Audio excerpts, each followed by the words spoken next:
rise in the canyon. That's where I long to be with my three good companions. Just my rifle, pony and me. Microciné, bonjour ou bonsoir, ça va dépendre de l'heure à laquelle vous allez découvrir cette nouvelle émission. Aujourd'hui, nous allons renouer le dialogue déjà avec mon invité Jean-Philippe Frias qui était venu il y a, je pense, 2 ans, voire un peu plus, je crois 3 ans. Et c'était pour parler d'Orson Welles. Et on va rester un petit peu sur ce genre de cinéma, encore que. Et aujourd'hui, vous êtes là parce qu'il y a un livre qui est sorti depuis un certain temps. Et bien évidemment, cette émission aurait dû se faire il y a un certain temps. Et comme d'habitude, c'est toujours de ma faute. Et donc, je remercie en direct la patience de mon invité. Le livre s'intitule tout simplement L'interfilmique, mémoire de cinéma. Je montre. Voilà. Le film est très important. On va en parler dans quelques secondes. Le livre est édité chez Presse Universitaire de Perpignan. Le site est tout nouveau, c'est ce que j'ai cru comprendre. Donc, vous pouvez trouver dans le descriptif les informations pour vous procurer ce livre. Mais avant de commencer à parler du livre, bien évidemment, je pose la question. Comment allez-vous ? Écoutez, ça va très bien et ravi d'être avec vous. Merci pour votre invitation. En effet, le site des presses universitaires de Perpignan a été mis à jour récemment, ce qui fait qu'on peut y voir la référence. Et le livre est coédité par l'Institut Jean Vigo, la Cinémathèque de Perpignan. Oui, effectivement, j'avais omis ce détail dans la collection cinéma. Première question très basique. Encore que, pourquoi d'emblée, pourquoi vous avez choisi Play It Again Sam comme point de départ pour penser ce que vous appelez l'interfilmique? Alors, c'est une bonne question. C'est un film qui s'est imposé pour plusieurs raisons. La première, à cause de son titre, Play It Again, rejoue-le, c'est un peu le maître mot de ces films qui se relient à des films antérieurs, qui les citent, qui les évoquent, qui les imitent, qui les transforment. Donc, rejoue-le, c'est vraiment la rengaine d'un certain cinéma moderne et contemporain qui ne cesse de se relier à l'histoire du cinéma. La deuxième raison, c'est que pour mener cette étude qui est née au départ par un peu, on pourrait dire, le plaisir de l'analyse, de repérer des similitudes, d'interpréter des remplois. Donc, pour mener cette étude, je me suis aperçu qu'il manquait un peu une approche théorique et historique globale pour le cinéma, dans les textes de cinéma, même s'il y a eu des analyses depuis une trentaine d'années, des analyses des relations entre les films, et je suis allé chercher mes outils du côté de l'histoire de l'art et surtout du côté de la littérature, au travers de la notion d'intertextualité que j'ai transformée en notion d'interfilmique, les relations entre les films. Et il y a un ouvrage qui fait référence et qui a un peu stabilisé la question de l'intertextualité, c'est Palimpseste de Gérard Genette, qui sur des centaines de pages analyse les relations parodiques, notamment entre les œuvres de littérature. Mais il y a 3 pages sur le cinéma, 3 pages sur ce film de Herbert Ross, écrit et joué par Woody Allen, Play It Again Sam. Donc c'est aussi la raison.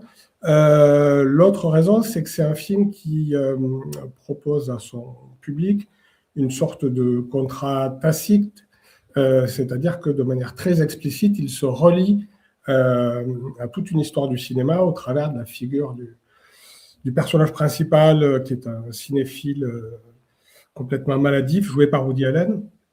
Et donc le film met littéralement en scène le rapport à l'histoire du cinéma, puisque le personnage joué par Woody Allen est complètement obsédé par la figure de Bogart et par le film Casablanca. Donc le film met en scène ce rapport au cinéma que je voulais traiter au travers de ce livre.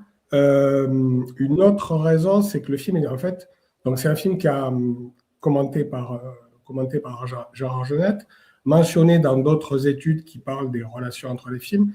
C'est un film qui n'a pas été pris au sérieux, un film comique pas pris au sérieux, comme ça arrive souvent, pas assez analysé. Et en fait, c'est un film qui est d'une grande richesse pour la théorie, puisqu'il y a quantité de sources. Il n'y a pas que le modèle central Casablanca de Michael Curtis. Il y a plein d'autres films de Bogart des années 30, 40, des films de la Warner des années 50, des films très contemporains. Le film est tourné en 71. Il y a des allusions à Easy Rider, à Love Story, à la comédie italienne de l'époque. Donc beaucoup de sources et surtout quasiment toutes les formes de relations intertextuelles en cinéma, toutes les formes de relations avec d'autres films sont mobilisées dans ce film-là, c'est-à-dire qu'il y a des citations d'extraits, il y a des références par le biais d'affiches, il y a des allusions un peu cryptées par des noms de personnages, voilà.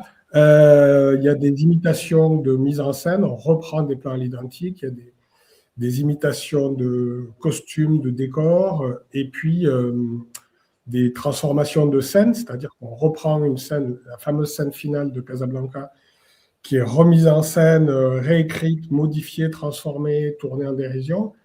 Et puis, c'est quasiment une sorte de remake parodique, puisque le film reprend l'argument du trio amoureux de Casablanca, du sacrifice amoureux, tourné en parodie.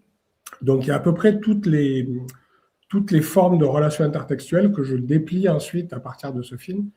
Voilà, donc c'était vraiment un film idéal. C'est aussi un film qui n'est pas un grand film d'auteur, un film qui aurait compté dans l'histoire de la technique ou de l'histoire des formes. Donc ça permet de témoigner d'un état un peu ordinaire du cinéma des années 70. Voilà, donc de voir ce jeu de l'intertextualité dans un film un peu ordinaire et pas dans un film de Godard ou un film qui serait une sorte de film exemplaire du cinéma d'auteur. Voilà. Restons avec Casablanca par rapport au film d'Herbert Ross. Qu'est-ce qui fait que Casablanca, donc dans le film de Herbert Ross, devient une structure du film et pas forcément une référence? Et pas seulement, pardon, une référence. Alors déjà au niveau du récit, puisque le récit de Play It Again Sam décalque le récit de Casablanca.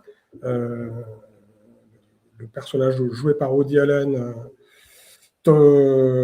séduit sans le vouloir, séduit la femme de son meilleur ami. Donc exactement comme dans Casablanca, l'histoire d'amour entre le personnage de Bogart et le personnage de Bergman. Et finit par se sacrifier, à part que tout est inversé dans la fin du film, c'est la femme qui rompt et pas l'homme. Le film est aussi, commence par une citation de l'extrait de la fin de Casablanca, donc qui programme la lecture du public, et on peut presque oublier cette citation inaugurale, et à la fin du film, on a la reprise de la finale de Casablanca, c'est-à-dire que le film reprend cette scène finale sur un aéroport, enfin, sur le tarmac d'un aéroport, avec quasiment les mêmes dialogues, les mêmes plans, avec tout un jeu d'inversion des plans, d'inversion des rôles des personnages. Donc le Casablanca structure vraiment le film de Ross. Dans le film de Ross, le Bogart est présent sous la forme d'un personnage un peu fantasmatique, une sorte de Jiminy Cricket qui vient donner des conseils de séduction virile à donc c'est aussi et c'est le Bogart de Casablanca en trench coat avec le fedora. Voilà. Alors Casablanca, c'est intéressant parce que je me suis penché sur la genèse de Play It Again Sam. Au départ, c'est une pièce de théâtre écrite par Woody Allen, et le film qui est un peu le pivot, c'est Le Faucon Maltais. Et c'est l'apport d'Herbert Ross, à partir du scénario écrit par Woody Allen, d'avoir d'une part fait de Casablanca le centre de gravité de toutes les références, et d'avoir énormément nourri le scénario de quantité d'autres références. C'est lui qui amène Easy Rider, c'est lui qui amène Love Story, donc qui amène beaucoup d'autres références et qui enrichit énormément le potentiel intertextuel du film. Donc il en fait vraiment un film rempli de références à d'autres films. Mais là, par rapport aux références, dans les objectifs, dans les intentions de cette étude, dès le début, est-ce que l'idée, c'était aussi de dépasser la simple reconnaissance des références par les spectateurs? J'entends bien, par les spectateurs. Oui, c'était l'idée. C'est-à-dire que spectatrices, spectateurs, on est toutes et tous tentés de relier les films à des films qu'on a déjà vus. On est toujours tenté de chercher des filiations, d'imaginer des remplois. Le premier objectif du livre, c'était de se fixer une typologie, ce que j'expliquais tout à l'heure, voir du côté des études littéraires et de l'histoire de l'art, comment on pouvait proposer une typologie des différents types de relations entre les films, relations de renvoi et de remploi. Le deuxième objectif, c'était vraiment de pouvoir situer le curseur de l'intertextualité dans le film lui-même. C'est-à-dire pas seulement dans les intentions des auteurs, quand on s'intéresse au scénario de Play It Again Sam, ou aux déclarations de cinéastes pour ce film, ou d'autres cinéastes pour d'autres films, il est parfois fait mention d'inspiration, de références qui ne sont plus nécessairement dans le film. Donc il s'agissait vraiment de chercher à situer l'intertextualité dans le film lui-même, pas seulement dans les intentions de la production, pas seulement du côté du public, qui évidemment est libre de faire tous les liens qu'il veut et parfois pas forcément pertinent. Il s'agissait vraiment de mettre en évidence dans des films, et donc mon livre va bien au-delà de Play It Again Sam, c'est le point de départ qui me permet de déplier des questions, mais ensuite j'analyse des films qui vont du cinéma des premiers temps jusqu'au cinéma très contemporain. L'idée, c'était vraiment de mettre en évidence dans des films des structures intertextuelles, c'est-à-dire de pouvoir décrire soit des relations manifestes, évidentes, parce qu'il y a une citation d'extrait, parce qu'il y a une affiche, soit de mettre en évidence par l'analyse une structure intertextuelle qui sous-jacente au film et qui s'appuie sur plusieurs références, plusieurs emplois, plusieurs imitations. Donc c'était vraiment cette idée-là de situer l'intertextualité dans le film lui-même, de montrer que c'est un travail du film, c'est la structure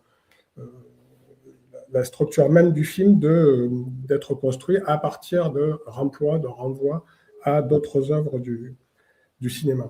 Et c'est ce qui me permettait aussi dans un troisième objectif, ce qui me permettait aussi d'essayer d'inscrire ces relations interfilmiques dans une perspective historique. C'est-à-dire de montrer qu'il y avait une évolution des formes intertextuelles en cinéma et qu'au fur et à mesure qu'on avance dans l'histoire du cinéma, ces relations interfilmiques, elles construisent une mémoire de cinéma, une mémoire en cinéma, donc une mémoire portée par les films, c'est-à-dire qu'il y a un rapport à l'histoire du cinéma qui se fait de plus en plus sensible dans le cinéma contemporain. Quand on renvoie à des films plus anciens, c'est aussi une manière de se situer historiquement et de dessiner une sorte de rapport à l'histoire du cinéma. C'est ce que je crois d'ailleurs que vous appelez mémoire interfilmique dans Voilà, la mémoire partie interfilmique, oui. au modèle. Mais alors, à un moment, vous avez évoqué la citation. À partir de quand une citation devient une... à partir de quand une citation deviendrait une reprise qui organise tout le film? Alors, une reprise n'organise pas forcément tout le film. Moi, ce que j'appelle une reprise, c'est la transformation d'une séquence, d'une scène, en s'appuyant aussi bien sur la scène, c'est-à-dire le récit, le contenu visuel, que sur la mise en scène, c'est-à-dire une réécriture du style de la scène en question. Exemple typique que j'emprunte à Nicole Brunet, c'est son analyse des scènes de douche inspirées, reprenant les scènes de douche de Psycho, donc ces analyses de scènes de douche dans nombre de films de Palma, qui sont des réécritures en faisant varier des paramètres de mise en scène, des paramètres de la scène, et qui ont aussi une fonction d'analyse ou en tout cas d'interrogation de la mise en scène de Palma. Donc une reprise, c'est la réécriture de la scène, d'une scène, et la réécriture de sa mise en scène. Différent donc d'une citation, ce que j'appelle citation. Le but du livre, c'était aussi de fixer des termes de manière un peu précise. Dans les études cinématographiques, on peut lire citation, référence, allusion. parfois pour des mêmes phénomènes, des mêmes pratiques un peu générales. Ce que j'appelle citation, et je rajoute le terme de citation filmique, c'est vraiment l'insertion d'un extrait de film dans un autre film au sens très littéraire, très littéral de la citation entre guillemets. Donc vraiment un fragment d'œuvre qui est montré dans la scène ou qui est monté qui est inséré dans le montage. Par contre, ce qui est intéressant avec la citation, je fais tout un chapitre sur la citation où je développe sur cette catégorie un peu emblématique des relations interfilmiques, l'extrait de film dans le film. Je développe toute une partie parce qu'en fait, la citation est souvent une sorte de matrice. Dans beaucoup de films, enfin, parmi ceux que j'ai étudiés, la citation n'est pas là toute seule et en fait, elle nourrit de manière un peu souterraine le film pour être transformée. Je prends dans le livre 2 exemples de citations de Nosferatu, de Murnau, dans King of New York de Abel Ferrara et puis 1990 et 2 ans plus tard dans Killing Zoe de Roger Avary. Les deux films montrent un extrait de Nosferatu au début ou presque au début du film. Et puis cette citation, en fait, elle fait tout un trajet. Dans les deux cas, c'est l'arrivée du personnage dans le château du vampire. Cette citation fait tout un trajet un peu souterrain dans les films pour le nourrir à plusieurs endroits, pour être reprise.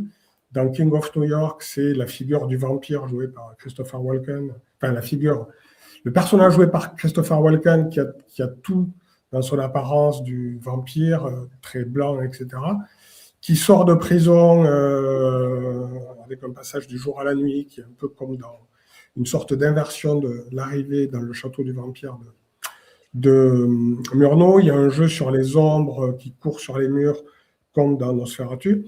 Et dans Killing Zoe de Avary, le film commence quasiment par des citations de Nosferatu. Et là aussi, ça vient qualifier un personnage, le personnage joué par Jean Ganglade, qui, à la toute fin du film, meurt exactement comme Nosferatu, c'est-à-dire non pas transpercé par la lumière du soleil, mais transpercé par les balles de la police, et en tournant très légèrement sur lui-même dans un nuage de poussière avant de s'effondrer. Voilà, donc la citation est souvent une sorte de partie émergée d'un iceberg intertextuel beaucoup plus large.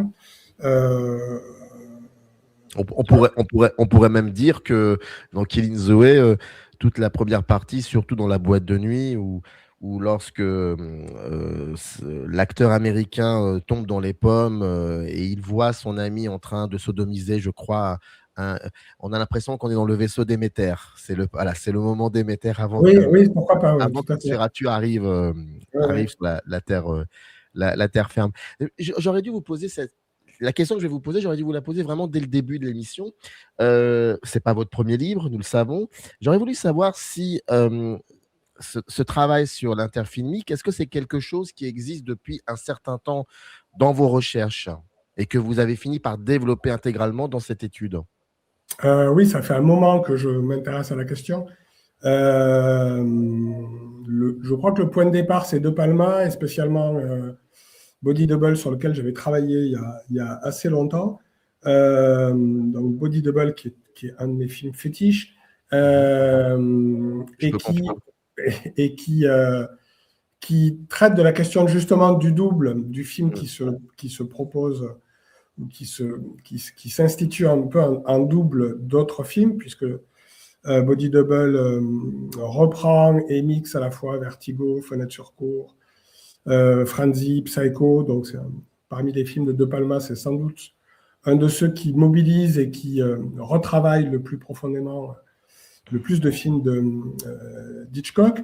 Et j'avais commencé à travailler je crois que c'est là que j'ai rencontré la notion, que j'ai mobilisée pour la première fois, la notion d'intertextualité au cinéma, et que j'ai mobilisé aussi en allant voir du côté de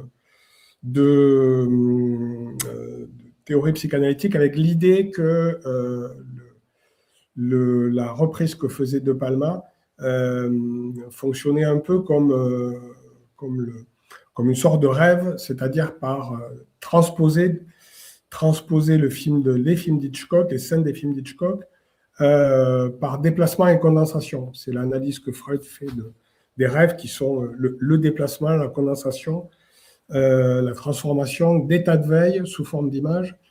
Donc l'idée, c'est ce qu'aujourd'hui on appelle l'analyse figurale, c'est l'idée que des images sont en fait le déplacement, la transformation, la condensation d'autres images, et qu'elles transportent, en déplaçant, condensant ces images, elles transportent aussi, elles importent aussi l'expressivité de ces images-là, le sens de ces images-là. Donc c'est à partir de De Palma que j'ai commencé à m'intéresser à ces questions-là. Donc ça fait quelques années que je travaille sur ces questions-là, et le livre est un peu une synthèse, une sorte de somme de ces recherches-là que j'ai essayé de prolonger sous l'angle historique. C'est vraiment un peu la nouveauté pour mes recherches avec ce livre-là, c'était avoir une approche historique, essayer d'envisager l'interfilmique sur le long cours de l'histoire du cinéma et de l'envisager comme une mémoire de cinéma.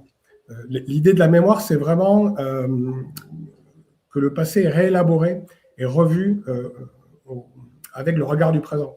C'est vraiment ça la mémoire, c'est le passé réactualisé, réélaboré au présent.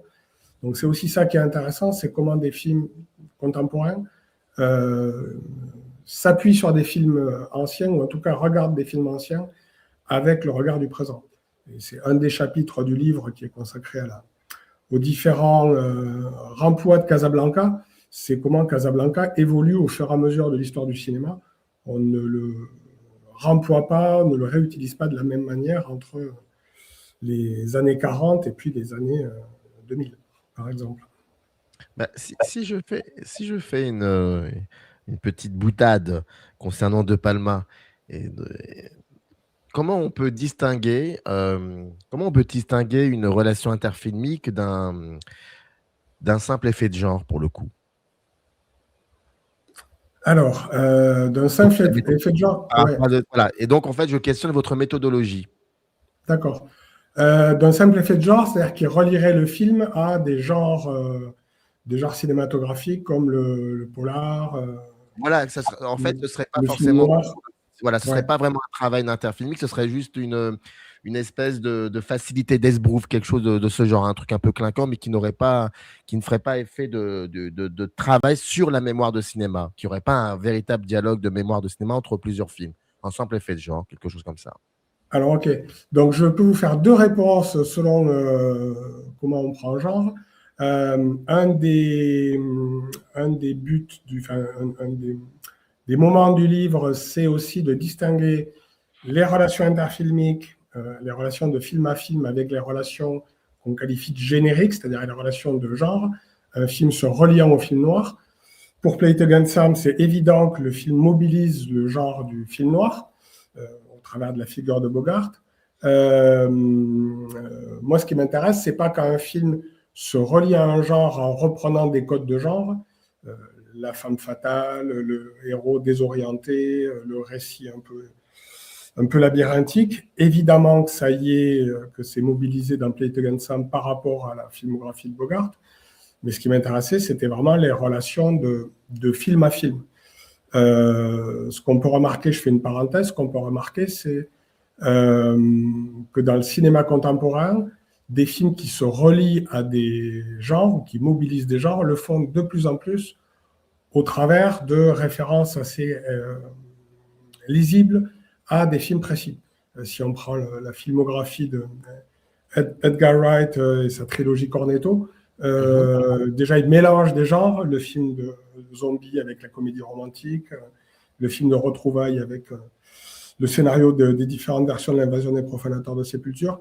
Ce rapport au genre cinématographique passe beaucoup par des références à des films précis, et pas comme dans le cinéma classique, des renvois à des codes de genre, la figure de la femme fatale, un éclairage contrasté. Bon, voilà, je ferme la parenthèse. Votre question, c'était plutôt en gros comment distinguer.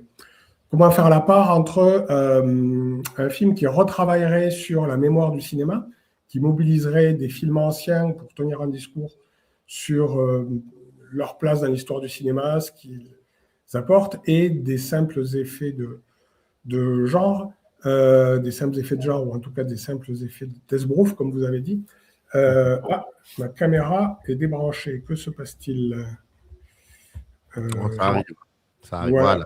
je la remets. Un effet de genre. Ça, c'était un effet de genre, par exemple. Typiquement un effet de genre. Alors, des films qui mobiliseraient. Je vais prendre un exemple, un film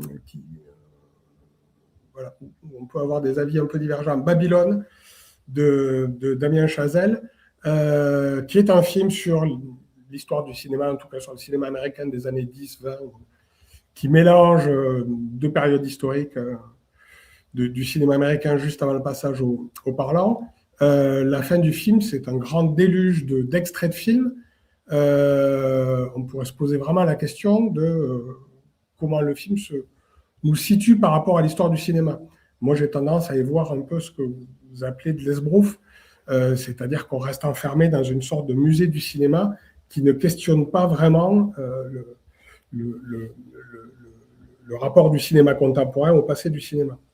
Ce qui m'a intéressé plus, évidemment, dans le livre, ce sont des films qui tirent parti des films qu'ils citent, qu'ils évoquent, qu'ils reprennent, et qui en font les outils d'un discours sur justement l'histoire du cinéma, ou qui les mobilisent pour capter leur sens, et donc qui reconduisent en gros le potentiel signifiant de ces films pour montrer que leur sens est toujours actif, toujours utile. Voilà. C'est assez repérable dans les films d'Almodovar. Tout sur ma mère, qui se sert de Yves de Mankiewicz et qui capitalise sur le sens ou sur ce que le public connaît du film de Mankiewicz pour construire son propre récit. C'est pareil dans Un chair et un os, où le film s'appuie sur des références, sur des citations même de La vie criminelle d'Archibald de la Cruz, pour nous mettre sur des pistes d'interprétation qui vont finalement dériver. Donc là, on voit bien que les citations d'extraits, les références sont vraiment mobilisées par les films, servent au discours du film, donc servent à nourrir le discours du film, à mettre le spectateur ou la spectatrice sur des pistes d'interprétation. Et dans d'autres cas, il s'agit vraiment pour les films de nous situer dans une histoire du cinéma, de nous situer dans un rapport à l'histoire du cinéma. Il y a un film assez évident pour ça, c'est le mépris de Godard. À propos du mépris, Serge Danet disait à propos de ce film, tout film est un palimpseste. Donc le but de mon livre, c'est justement de dire que non, tout film n'est pas un palimpseste, n'est pas la réécriture d'autres films. Voilà, tout film n'est pas intertextuel, et d'aller un peu y voir précisément dans les films est-ce qu'il y a intertextualité ou pas, sortir un peu des perceptions du public qui fait des liens avec d'autres films. Mais le mépris mobilise un peu tous les maîtres à filmer de la nouvelle vague, Hawks, Hitchcock, Rossellini, Renoir, notamment au travers d'affiches de films sur les murs d'un studio de cinéma. Mais il montre la vieillesse de ces films-là. Les affiches sont déchirées, le studio est en ruine. Voilà, dans le film, on dit c'est la mort du cinéma. Donc, dans le mépris, où Godard fait jouer Fritz Lang dans son propre rôle de vieux cinéaste ayant débuté sa carrière au temps du muet, dans le mépris, Godard vraiment se situe son film comme à la fois l'héritier et puis un film qui va hériter du cinéma, d'un certain cinéma classique, mais qui va aussi aller au-delà, qui va aussi transformer cet héritage-là. Voilà, donc typiquement un film qui se situe dans une histoire du cinéma et qui se met en avant comme une transformation, un dépassement de ce cinéma-là, qui est un peu mis à distance, qui est un peu renvoyé à un passé révolu. Donc, dans l'exemple que vous nommez par rapport au mépris et Godard, et le fait que Godard choisisse Fritz Lang, que lui-même, Godard, joue son assistant réalisateur, voilà. c'est une place importante dans l'intention du cinéaste au sein de ses relations interfilmiques. C'est très délibéré pour le coup. Tout à fait. Tout à fait. Donc, il y a des films où l'intertextualité est vraiment très affirmée, très délibérée, et sert le propos du film, mais aussi le propos du cinéaste. C'est assez caractéristique chez Godard, jusque dans ses histoires du cinéma. Oui, tout à fait. Il y a un peu de ça. J'aimerais bien qu'on prenne quelques minutes. Ça, c'est de la cuisine interne, mais j'aime beaucoup la cuisine interne pour que vous Ok. nous parliez un petit peu de la construction de votre livre, qui est Ouais. donc en plusieurs chapitres, mais avec pas mal de sous-parties. Et j'aurais voulu savoir comment vous avez travaillé l'architecture de votre livre. Comment vous l'avez pensé? Oula, grande question. Alors, l'idée du livre, c'était de vraiment faire revenir. Donc, le film commence par un premier chapitre sur Play It Again Sam qui permet de dérouler tous les fils des différentes catégories, de la question des intentions d'auteur, de la question de la réception par le public, de la question de la mémoire, de la cinéphilie, etc. L'idée était ensuite dans quasiment chaque chapitre, de repartir de certains des éléments dépliés au début. Donc, il y a un deuxième chapitre qui est vraiment axé sur une approche théorique, où je balise un peu toutes les questions. Voilà, est-ce que l'intertextualité est du côté des auteurs? Est-ce qu'elle est du côté de la réception? Comment la situer vraiment du côté des films? Quels outils utiliser? Donc, je vais voir du côté de l'intertextualité en littérature, mais je mobilise tout un tas d'autres théories connexes pour essayer au final de donner des définitions de ce que j'appelle l'interfilmique avec un substantif, donc l'intertextualité structurée dans les films, repérable ou analysable dans les films. Et puis les chapitres qui suivent prennent des éléments donc, de développer au début du livre, la citation filmique, la mémoire de Casablanca, et puis la question de l'historicité de ces relations interfilmiques. À chaque fois, c'est en fonction des cas. Donc, du côté de la partie théorique, elle s'est construite en fonction des différentes questions théoriques que la notion d'intertextualité au cinéma pouvait déployer. Donc, il y a plein de sous-parties parce que j'aborde plein de questions ou plein d'outils théoriques qui peuvent permettre de traiter telle ou telle question ou sous-question. Dans d'autres chapitres, c'est au niveau des formes interfilmiques que je vais découper. Par exemple, sur la citation, les questions qui peuvent se poser, c'est qu'est-ce qui distingue une citation d'un extrait de film d'une fausse citation, par exemple les Amants du pont de McDonald's, de petits courts-métrages fictifs qu'on voit dans Cléo de 5 à 7. Qu'est-ce qui peut distinguer la citation de l'usage de stock shot? Voilà, donc quelles sont les conditions de la citation filmique, comment analyser sa mise en scène, quel effet ça produit sur le sens de l'œuvre, quels effets de montage. Donc à chaque fois, c'est en dépliant un cas que je déplie des sous-parties. Et dans d'autres chapitres, c'est en fonction des œuvres aussi, puisque sur la mémoire le chapitre consacré à ce que j'ai appelé la mémoire de Casablanca, en fait, très simplement, je pars de la manière dont Play It Again Sam relie Casablanca depuis son propre présent, dans un moment de nostalgie, début des années 70, c'est la faillite de plusieurs grands studios. C'est le moment où, pendant le premier festival de Los Angeles, le Filmex, on redécouvre le film noir, donc on se penche sur l'histoire du cinéma. Et Play It Again Sam est vraiment le témoin de cette époque-là. Et ensuite, je m'intéresse de manière assez chronologique à la manière dont des films successifs vont réécrire, reprendre Casablanca. C'est Passage to Marseille du même Michael Curtis, qui est une sorte de remake déguisé de Casablanca, et je finis de mémoire, sur La La Land, où Damien Chazelle nous amène un peu au musée, puisqu'on est dans les studios de la Warner, et on voit la fenêtre où a été tournée telle séquence de Casablanca. Donc le découpage par partie se fait aussi de manière chronologique. Et dans la dernière partie, qui est un peu une synthèse et aussi une ouverture où j'essaie de fixer trois grandes époques du rapport au passé du cinéma au travers des relations intertextuelles. Là, le découpage, il se fait aussi de manière chronologique et en essayant de distinguer dans l'histoire du cinéma, est-ce que les formes intertextuelles ont changé et quel effet ça produit. Voilà, je peux développer un tout petit peu là-dessus. À l'arrivée, moi, ce que je repère, en m'appuyant aussi sur l'histoire de l'art, notamment Salvatore Settis qui avait proposé l'idée qu'il y avait 3 âges du remploi en histoire de l'art. Donc je m'appuie sur lui pour distinguer 3 âges de l'interfilmique, ce que j'ai appelé la continuité, c'est-à-dire l'interfilmique classique, où on reprend des films qui servent de modèle, un peu comme des autorités, des traditions qu'on reprend.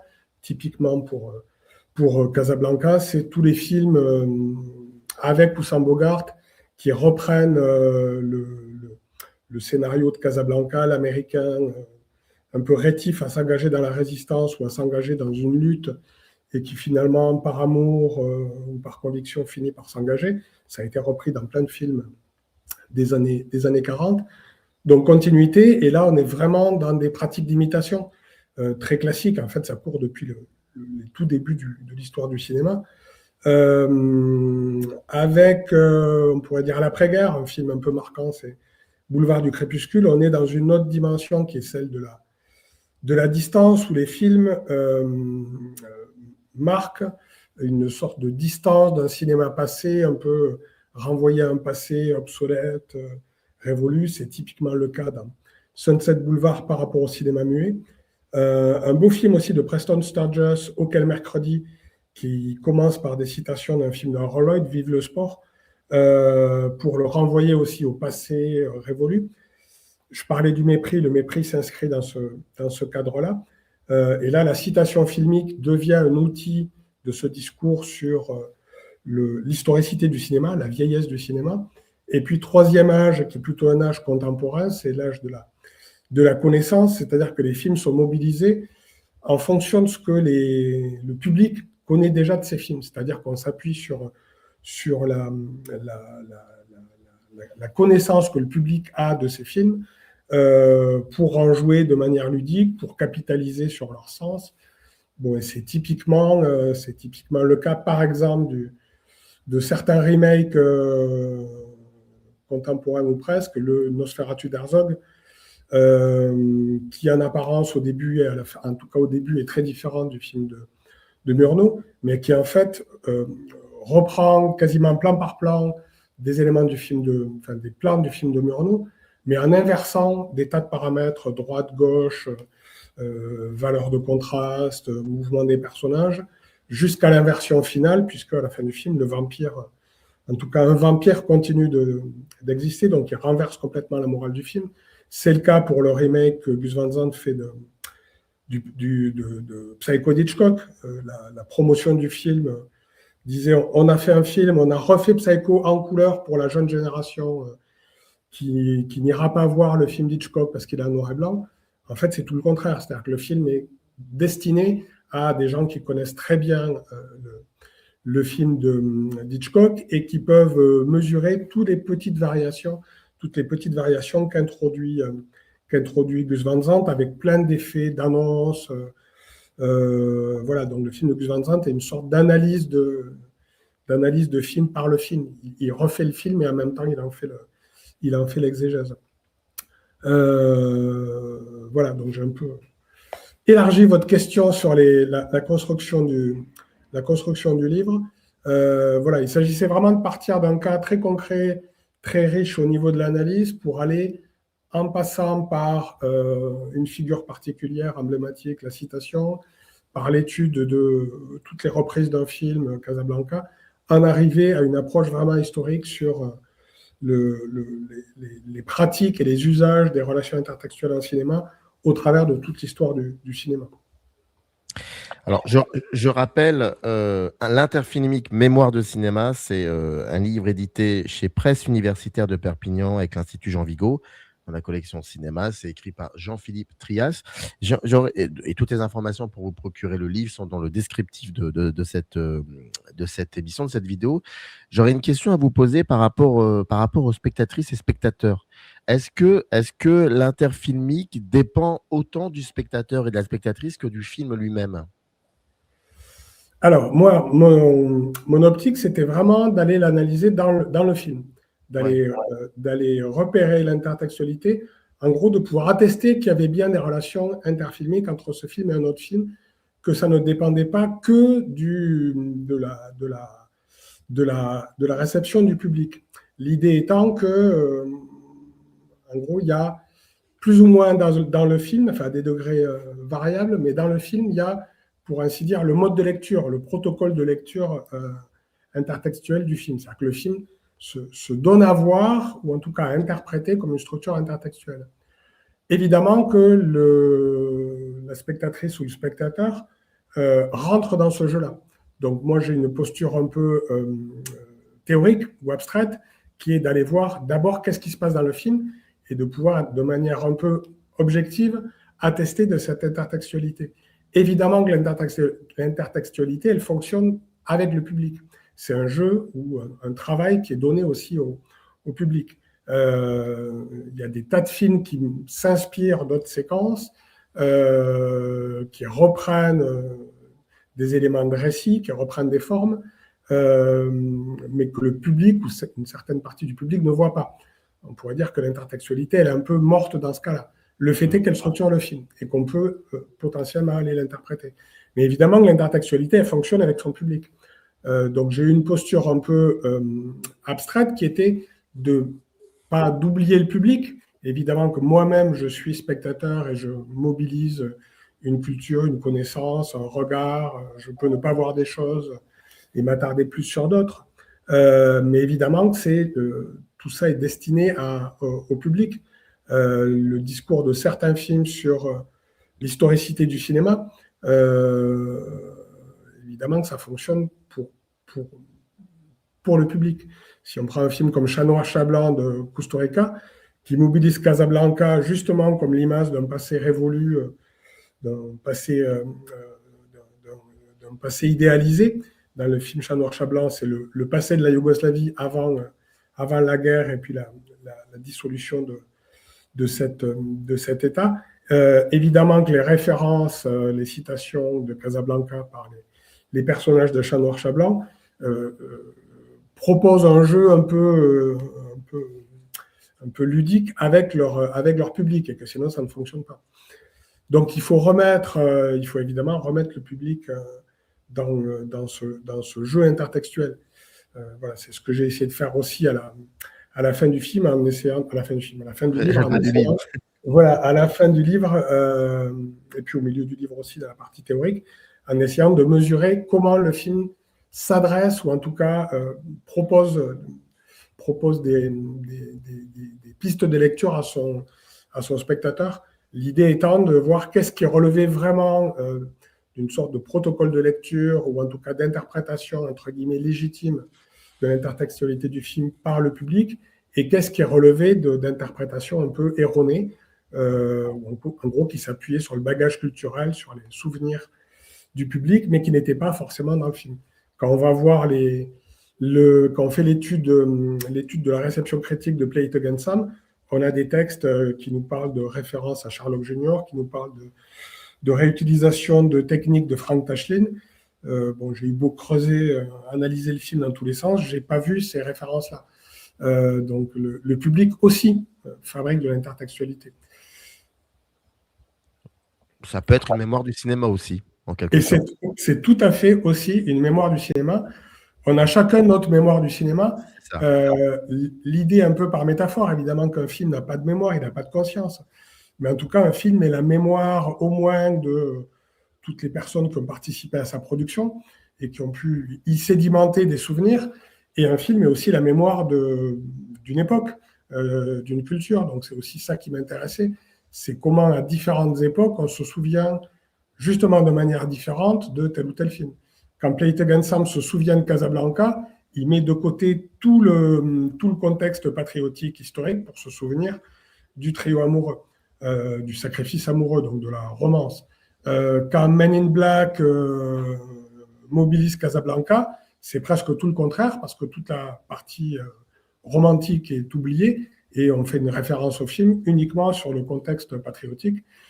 Casablanca, c'est un refuge pour les expatriés qui fuient la guerre en Europe, de la même façon que dans Men in Black, la Terre est un refuge pour les aliens.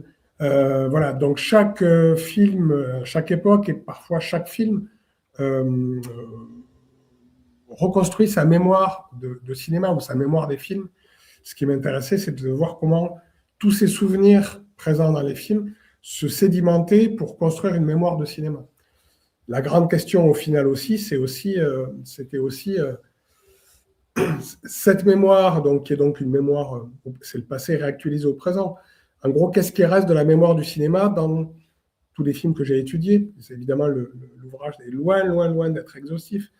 Mais qu'est-ce qui reste de cette mémoire-là? J'ai un peu de réponses.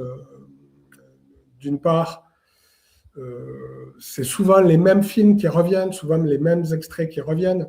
C'est la scène de douche de Psycho, c'est le vampire qui se lève dans Nosferatu, c'est le landau dans Potemkin, c'est le vélo qui passe devant la lune de E.T., qui était d'ailleurs une reprise du voleur de Bagdad de 1924. Et la reprise de E.T., le vélo devant la lune, a fini par faire oublier l'image première du tapis volant qui passe devant la lune. Donc on peut se poser la question, est-ce que c'est une sorte d'appauvrissement de la mémoire, c'est-à-dire qu'on se souvient toujours un peu des mêmes films qui reviennent dans les citations, les références, les reprises.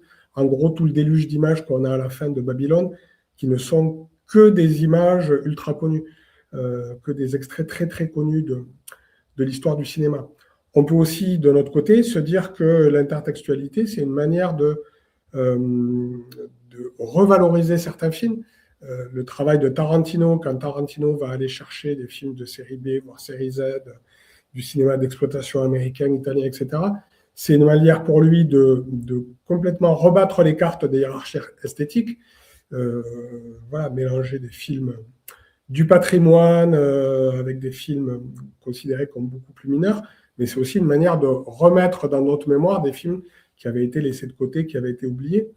Donc la question, c'est aussi, est-ce que cette mémoire du cinéma, elle tourne un peu à vide et on n'invente plus rien. En gros, c'est un peu la question de postmoderne. Tout a déjà été vu, fait, et on ne retravaillerait plus qu'avec des images existantes. On serait enfermé dans un musée et on retravaillerait des images existantes. Bon, en fin de livre, je mentionne des films qui nous montrent peut-être le contraire. C'est-à-dire que l'intertextualité, le fait de retravailler des images existantes, c'est peut-être une nouvelle forme esthétique. Chez David Lynch, notamment dans Mulholland Drive, il mobilise Gilda, il mobilise Vertigo, il mobilise Le Mépris, etc. Mais en fait, tout ce matériau de récit et d'image est le matériau d'une réinvention formelle. Donc on peut inventer des formes nouvelles avec des images existantes. Voilà, donc c'est aussi le parti pris du livre, de dire que mobiliser des images, retravailler des images du passé, c'est aussi une manière, d'une part, de les maintenir dans notre mémoire et de faire bouger un peu les constituants de cette mémoire, mais c'est aussi une manière d'inventer des choses nouvelles en cinéma, basées sur du cinéma ancien. Ouais. Comme vous le dites, c'est le sous-titre, l'interfilmique, mémoire de cinéma. Donc, alors je tiens quand même à préciser une chose, hein. On a parlé de 0,001% de ce qu'il y a dans le livre. Voilà. Parce que c'est important quand même de préciser ça. Plus de 400 pages. En tout cas, toutes les informations sont dans le descriptif pour pouvoir vous procurer le livre, qui est édité, je rappelle, par les presses universitaires de Perpignan, Institut Jean Vigo, dans la collection Cinéma. Et c'était Jean-Philippe Trias qui était venu pour vous en parler. Merci beaucoup. C'était vraiment un plaisir. Merci beaucoup à vous. À très vite, je l'espère. Au revoir. Générique. Up arrive in the canyon, that's where I long to be, with my 3 good companions, just my rifle, pony and me.